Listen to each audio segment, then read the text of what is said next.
क्या महाराष्ट्र की सियासत में होने जा रहा है बड़ा खेल? और क्या अब शरद पवार और अजीत पवार एक होने वाले हैं?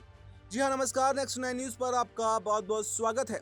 महाराष्ट्र की सियासत में एक तरफ जहां ठाकरे ब्रदर्स के साथ आने की अटकलें लगाई जा रही हैं, तो वहीं पर दूसरी तरफ चाचा और भतीजे के एकजुट होने की भी संभावनाओं की चर्चा जो है वो तेज हो गई है।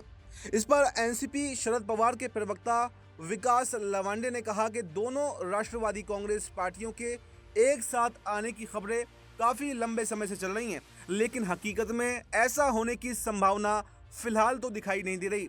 ये सिर्फ अफवाहें हैं। दोनों पार्टियों के साथ आने के बारे में तभी विचार किया जा सकता है जब अजीत पवार और उनके साथी बीजेपी को छोड़कर वापस महागठबंधन में आ जाएं, क्योंकि उन्होंने बीजेपी के साथ जाकर बहुत बड़ी गलती की है। महाराष्ट्र की राजनीति में चाचा और भतीजे के साथ आने की संभावनाओं की खबरें उस वक्त सुर्खियों में आई थीं जब हाल ही के दिनों में दोनों नेताओं यानी शरद पवार और अजीत पवार के बीच में कई मुलाकातें हुई और पिछले महीने यानी अप्रैल में दोनों नेताओं के बीच 3 बार मुलाकातें हुई। 21 अप्रैल को शरद पवार और डिप्टी सीएम अजीत पवार पुणे के शुगर कॉम्प्लेक्स में आयोजित तकनीकी सेमिनार में एक साथ दिखे। वहीं 12 अप्रैल को रयत शिक्षण संस्था की एक बैठक में शरद पवार और अजीत पवार दोनों एक ही मंच पर नजर आए। इसके अलावा एनसीपी शरद पवार प्रमुख ने अपने भतीजे और महाराष्ट्र के डिप्टी सीएम अजीत पवार के बेटे जय की सगाई में उपस्थित हुए थे।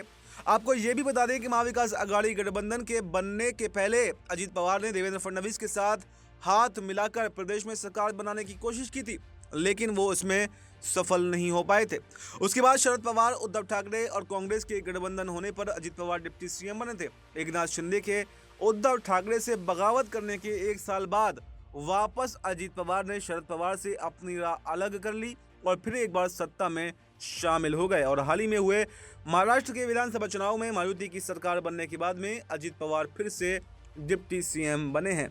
तो ये साफ स्पष्ट जो है वो शरद पवार की पार्टी के प्रवक्ता ने कर दिया है कि तभी जो है दोनों चाचा और भतीजे साथ आ सकते हैं जब बीजेपी का साथ छोड़ने के लिए अजीत पवार तैयार हो जाएं, क्योंकि शरद पवार जो हैं वो कभी भी अब बीजेपी में शामिल नहीं होने वाले हैं। तो ऐसे में अब ये देखना काफ़ी दिलचस्प होने वाला है कि क्या चाचा के साथ के लिए अजीत पवार मायावती का साथ छोड़ देंगे और क्या महाविकास अघाड़ी में आ जाएंगे, या फिर आने वाले समय में ऐसा भी देखा जा सकता है कि शरद पवार वापस से जो है मायावती के साथ में चले जाएं। तो फिलहाल इस खबर में इतना ही। इस पूरी खबर पर, पूरी रिपोर्ट पर आपकी क्या राय है? आप कमेंट बॉक्स में अपनी राय ज़रूर दें और हमें दीजिए इजाज़त। नमस्कार।